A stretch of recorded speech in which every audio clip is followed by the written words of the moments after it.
শেখ হাসিনার আমলে তো জাতীয় পার্টির মতো আমরাও সুযোগ সুবিধা নিতে পারতাম, কিন্তু আমরা নেই। আমরা অপসীম ছিলাম। এখন সামনে জাতীয় নির্বাচন হবে, স্থানীয় নির্বাচন হবে। শ্রমিক অধিকার পরিষদ থেকে আমরা চাই আগামী সংসদের সংসদ সদস্য হিসেবে প্রার্থিতা করবে, উপজেলা নির্বাচনের প্রার্থিতা করবে, ইউনিয়ন পরিষদ নির্বাচনের প্রার্থিতা করবে। সেই জন্য নিজেদেরকে তৈরি করতে হবে। মানুষ এখন নিজেরা অনেকখানি সচেতন।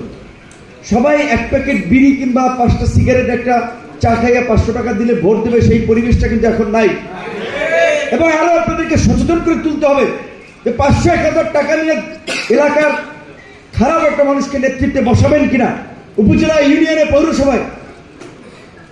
আর একটা ভালো মানুষকে যদি বসান, 5 বছর সেই মানুষটা এলাকার জন্য কাজ করতে পারবে। এখন আপনারা নেতৃত্ব দেবেন, আপনাদের মধ্যে যদি সেই ধরনের আপনার দৃষ্টান্ত না থাকে, তাহলে আপনাদের ডাকে তো মানুষ আসবে না। আপনাদের নেতৃত্ব মানুষ কেন মানবে? যে আপনারা সারা দেশের নেতৃবৃন্দ ছিলেন, সেই জন্য জাতীয় আন্তর্জাতিক প্রেক্ষাপটে কিছু কথা বলেছি, যে আপনারা এই রাজনৈতিক আহ্বানটা, গণ অধিকার পরিষদের ইতিহাস, বর্তমান রাজনৈতিক প্রাসঙ্গিকতা তুলে ধরতে পারেন।